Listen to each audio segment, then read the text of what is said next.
Hi, and welcome to another episode of Hot Takes with me, the Silver Fox. And Patrick Harvie has been slated again for being a nasty, insidious piece of human filth. That's not actually the words they used, but when you see what he's implying and trying to do, I think you'll agree that that's exactly what he is.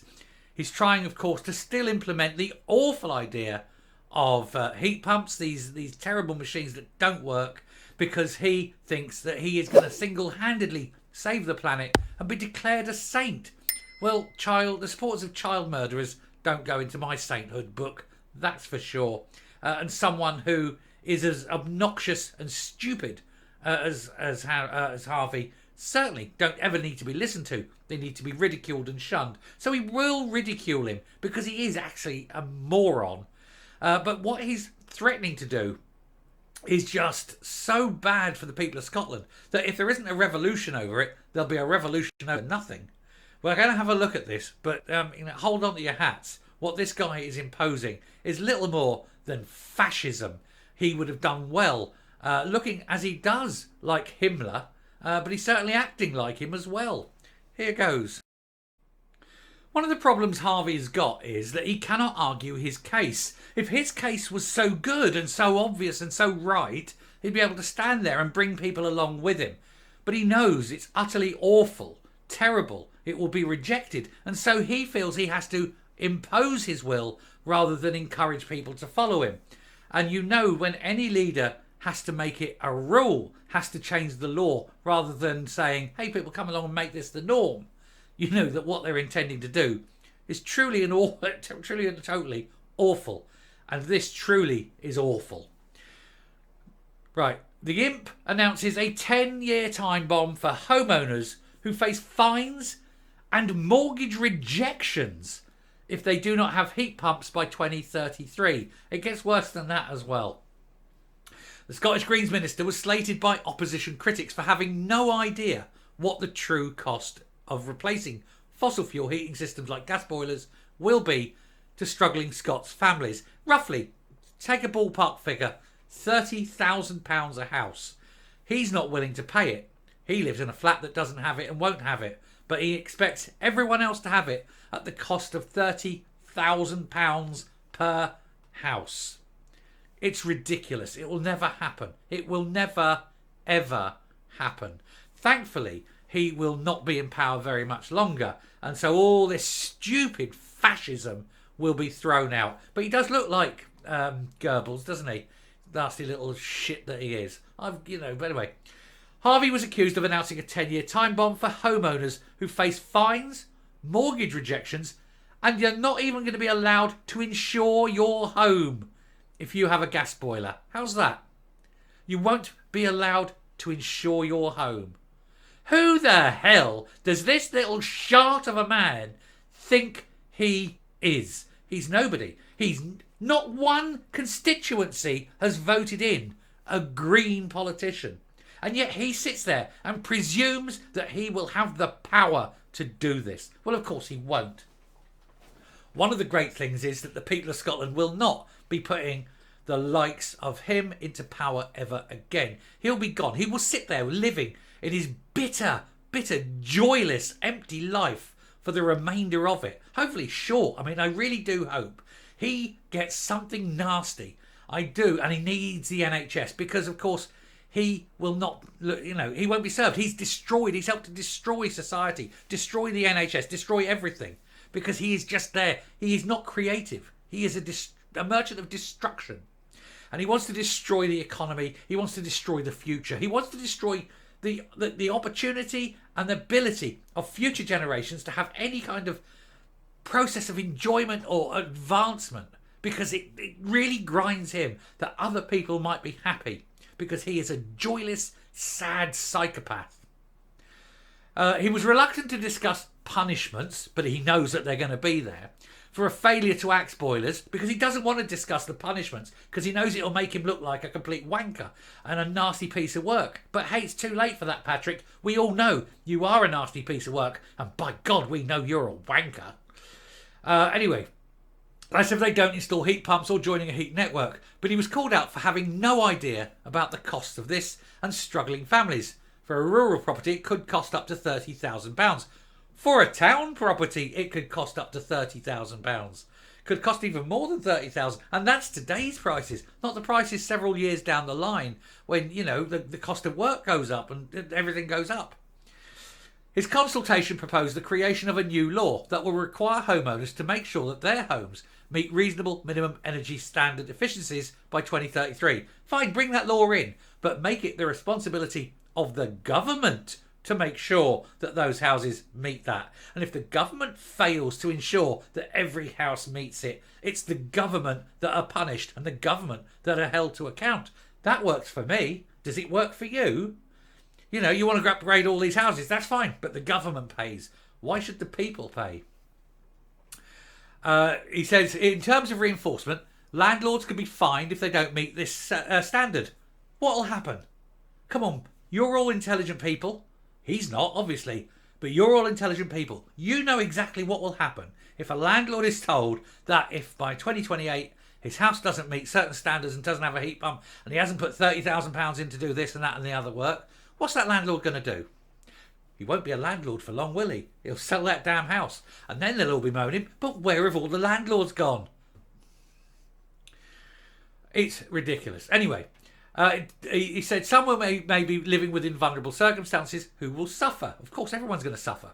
Extra council tax charges and non-domestic rates were considered, but there's evidence that similar charges have not been seen as an effective incentive for people in the past. What he's saying is, look, if you don't do this, we're putting your council tax up. That makes it easier to afford somehow. I don't know. I can't understand how he's thinking about this. The problem is when you have idiots, and I mean literally IQs in the 80s, idiots like Harvie, allowed to make decisions, they're going to make stupid decisions. What we need to do is just ridicule this little fucker, because that's all he is. I can't think of, apologies for my language, but that's all he is. He's a moron. He's an idiot. He needs to be laughed at, ridiculed, called every name you like, because that's all he is. He's powerless, he's toothless, he's joyless, he's friendless, and all he has is that bitterness that he wants to spread across the land, to try and make a name for himself, to try and be the saviour, the new green messiah of Scotland. He's a shart of shit, that's what he is. And he wants to do all this and destroy the economy, destroy families. He'll end up killing people. This will actually end up killing people because there'll be so much poverty and depression because of it. People on the edge will end up taking their own life. He doesn't see that because, of course, he has no compunction. He has no empathy. He has no understanding of what being a human being is. He's got all the empathy of a lump of granite. He is truly a man without humanity. And yet he tries to impose this because he wants to be seen as something great and more than what he is. But what he is 5'3" of shit. He's a vertical turd. He likes to think of himself as standing above everyone, but he isn't. My dog has crapped out things that are more worthy than he is. Instead, the Scottish Government will be consulting banks and building societies and getting them involved to make complying with the laws relating to your property a condition of mortgage or buildings insurance. So well done, Scotland. You are about to enter a phase where nobody, and I mean nobody, will be able to get a mortgage, and where all your houses are uninsured. So when one of them burns, blows down, has a car accident or whatever, you're now homeless. Nobody will pay to fix it or whatever because you can't get insurance. Nobody's building houses because all the construction companies will have folded because nobody's going to buy a house with heat pumps. And that's their cash flow screwed. There's no rental properties, obviously, because the landlords have sold up. There's no short-term rents because you've licensed that and everyone's getting out of that market. Well done, Scotland. Hey, it's going to be great living there. Except you won't. Anyone who can will get the hell out and move south to England, take with them all their money, all their investments. All the companies will leave. Scotland will be a desolation. And you've only got yourselves to blame because you keep voting these fuckers in. Stop voting the morons in. Stop voting for people who are going out of their way to harm you deliberately. They're looking for ways to screw you over. Deliberately. And here's the thing, what they're proposing makes no difference at all. It will not save the world. It makes literally no difference. In fact, since poverty increases the inefficiency of systems, it will actually make matters worse. But morons like Harvie don't understand that because they're not very bright, are they? And there he is. I just can't go on with him. He's just such a tit. Anyway, there's no detail of the support, of grants, of loans or other measures. They expect you, here's £7,000, put a £30,000 unit in. What about the difference? Well, you'll have to get a loan. Right, so if I'm busy paying back the loan, I'm not going to pubs, bars, restaurants, not getting my car fixed, not upgrading that, not going down there, not buying a new sofa. Bang. The whole of the Scottish economy crashes, burns. Mass unemployment. And I mean mass. Like 30% of all Scots, almost instantaneously, unemployed. That's on top of all the children not working, all the retired not working, all the ill, injured, whatever. You'll be down to, of the 5.5 million people in Scotland, about 1.5 million of them working, and 500,000 of them work for the state. What are those million going to do? Well, while they've got the money, they're going to save up and get the hell south to England to do their jobs down there.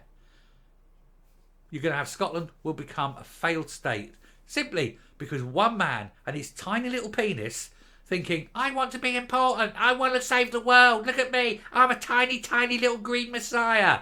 If somebody trod on him, it would actually save the world, wouldn't it?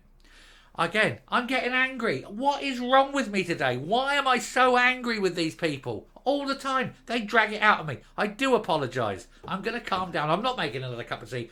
I'm just going to take a breath and we'll round off. Coming up and finishing because it's an angry day, isn't it? I'm stopping. I'm coming up and we'll finish this video. Now, I do apologise. I do try to remain as calm and present it in a way and then give a reaction, my reaction to what they're saying and try to do it, you know, intelligently. But with the likes of Patrick Harvie with his constant fascistic threats on you will do as I say or we will destroy your life. And it gets you really angry. Especially when you see that he's such a non-entity of a little man. And he's such a fuckwit. He literally is... He has not got a qualification. He's got 0 qualifications. He's thick as custard. He really is. And yet he sits and thinks that he can make these laws and pontificate on matters he knows sod all about. And he wants to literally destroy the entire economy to make his cock look big or something. But he is not. He's a nasty, vicious, odious little shart of a man. A friend of Hamas, the baby killers. A friend of the IRA, the baby killers. He's got 0 humanity, 0 empathy. He doesn't care. He's a sociopath. And he's also a friendless little tosspot. Let's all just ignore him, laugh at him, ridicule him, and call him out for what he is. A toad. I shall stop there. Thank you very much. And I do, like I say, I do apologise for losing the rag again. But there's something about Harvie just drags it out of me every time. Every time I see his face, I just think of a rather ineffective little Goebbels sitting there, little grey pair of underpants around his ankles as he's sitting in front of the telly, eating his quavers, watching whatever he's watching on the television and knocking out a tiny one. Because that's all he's got of an evening, isn't it? It's all he is. It's all he's got. That and pictures of What Terrorist magazine, you know. Probably tosses off in front of that as well. Anyway, I shall stop. Till next time, stay safe, stay well. Join me next time. I'll try not to rant. And goodbye.